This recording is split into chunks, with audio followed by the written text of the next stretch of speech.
Welcome back to the Deep Dive. Glad to have you with us again.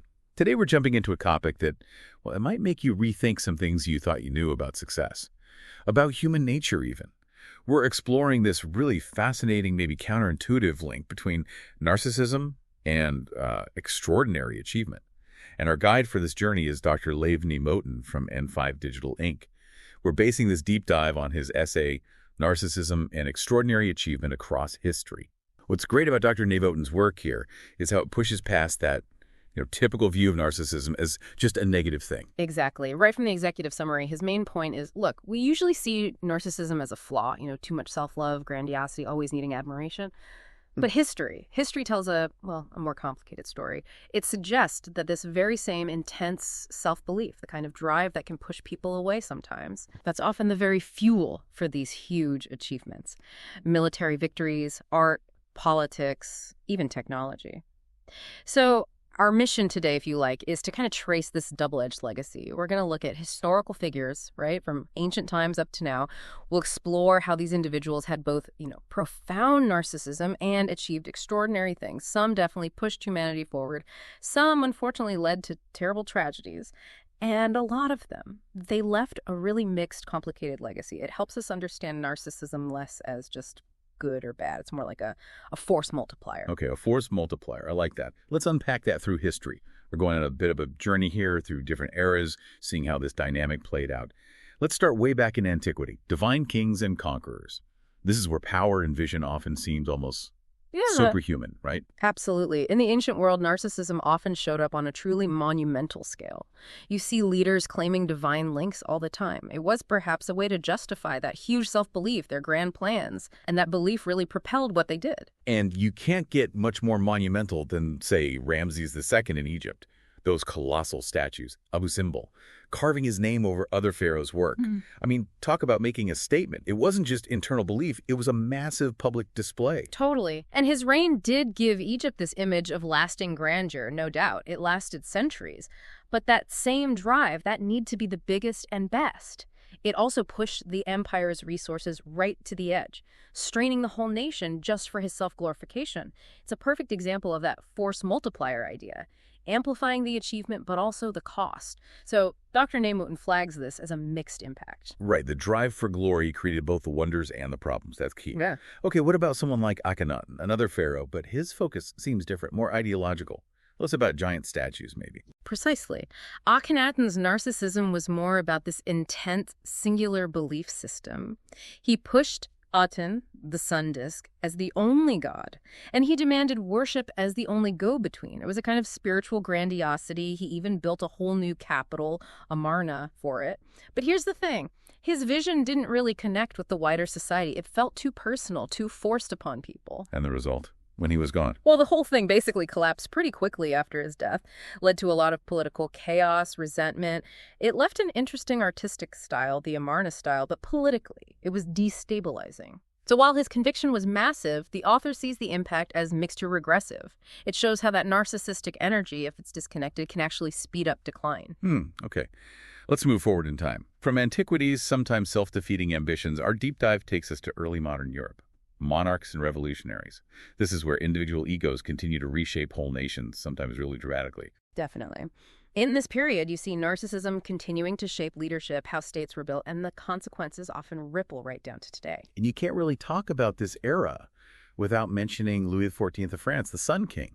His famous line, "L'État c'est moi, I am the state." I mean, that says it all, doesn't it? Building Versailles, this theater of his own glory, centralizing power. It all points to a singular, massive ego driving thing. And it was driving things. France absolutely became the model for absolutist rule, for culture, huge influence across Europe.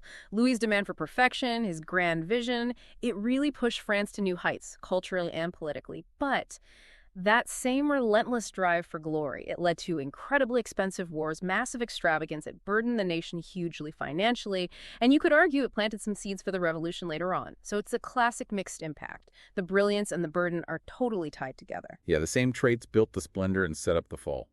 Powerful link. And speaking of revolution, Napoleon Bonaparte. Military genius, crowns himself emperor, redraws the map of Europe chasing glory.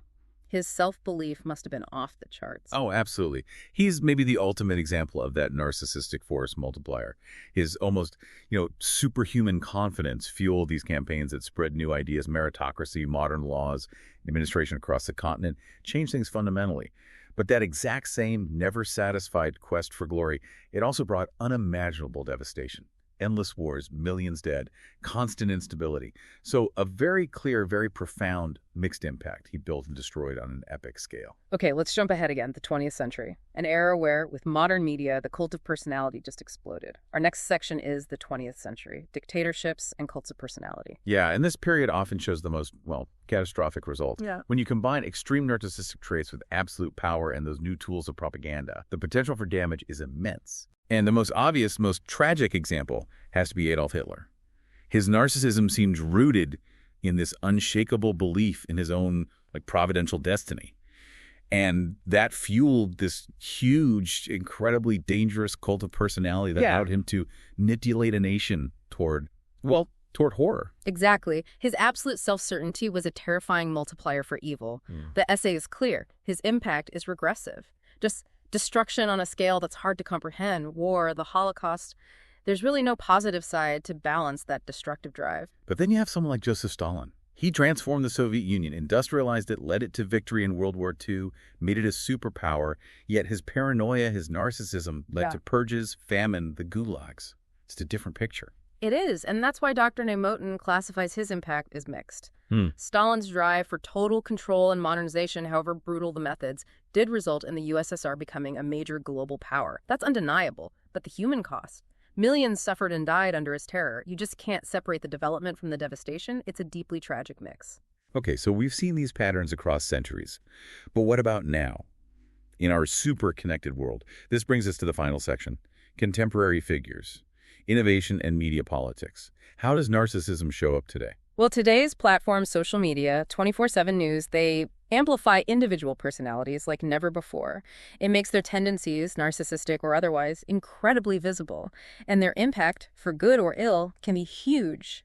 Like Steve Jobs, co-founder of Apple, revolutionized computing, music, phones, but known for being incredibly demanding. That reality distortion field alienated a lot of people. Yet his intense self-belief clearly drove those breakthroughs that, changed everything. Right. He's presented as a clear example of progressive impact. Jobs seem to channel that intense self-belief, that grand vision, directly into innovation, things that genuinely changed how we live and work. His narcissism, in this case, acted as a force multiplier for groundbreaking tech and design. And then there's Elon Musk, Tesla, SpaceX, Neuralink. These incredibly bold visions, Mars colonies, electric cars. You can't really separate those ambitions from his, let's say, showmanship and grandiosity.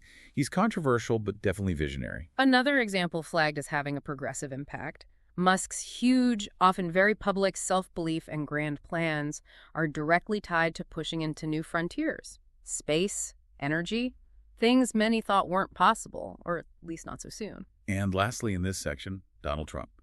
Businessman, media personality, president. His rise was so tied to personal branding, charisma, polarizing for sure, but he undeniably reshaped American politics, global conversations. And his impact is classified in the essay as mixed. He really embodies that dual nature we've been talking about, a powerful personality driving big, often transformative changes, but also generating deep divisions, and with that constant need, it seems, to be at the center of everything. Okay, so we've gone through all these figures, this whole historical tour. What's the big takeaway from Dr. Nemotin's essay? It's more than just a list of names, right? Oh, absolutely. The core finding, the synthesis, is that narcissism isn't just some simple personality flaw. It functions as this powerful force multiplier. It takes existing talents, visions, ambitions, and amplifies them, sometimes way beyond the ordinary. And the author really breaks down the impact into those three categories we sort of touched on all along.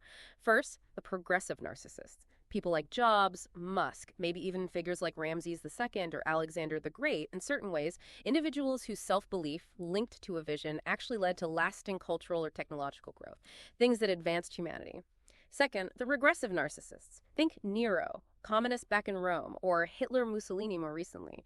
Here, that amplified drive, when it's tied to cruelty or delusion or just unchecked ambition, it leads to devastation. It accelerates decline. And then there's the biggest group, The mixed figures, Caesar, Napoleon, Stalin, maybe Franco, Saddam Hussein, Gaddafi were mentioned briefly too, and Donald Trump. For these figures, their narcissism produced this really complex blend, brilliance and ruin, progress, but often at a terrible cost. It's a mix of light and shadow. The pattern seems pretty consistent across time. Narcissism itself, not inherently good or bad, it's an amplifier. If it aligns with creativity, real vision, discipline, it can power incredible progress. But if it combines with cruelty, delusion, a purely self-serving drive, it speeds up collapse. So the enduring challenge for us as humanity is figuring out how to harness that powerful drive for progress, not destruction. And this is where it gets really personal because Dr. Nemotin doesn't just leave it as a historical analysis. He throws down a challenge, doesn't he? Directly to you, the listener. He does. The essay ends with this really direct provocation. He says, essentially, history shows that narcissism is inseparable from extraordinary achievement. Well, quote. The question, then, turns back to us. Do you have something within you to be narcissistic about? Search for it, find it, own it, and above all, express it kindly. Wow, so what does that mean for you listening? It's really an invitation to look inward, isn't it? To think about your own drives, your ambitions. Where do your strengths lie? What could you maybe be a little narcissistic about in a productive way? Exactly, and that final part, express it kindly. It's crucial, I think. It really makes you stop and think, what does that actually mean in practice? How do you find that line between healthy, beneficial self-belief, the kind that fuels you to do something great, and destructive grandiosity that harms yourself or others? How can you make sure that amplified drive serves a positive purpose, not just for you, but for the people around you too? That's a question worth carrying with you, I think. Something to really mull over long after this deep dive is done.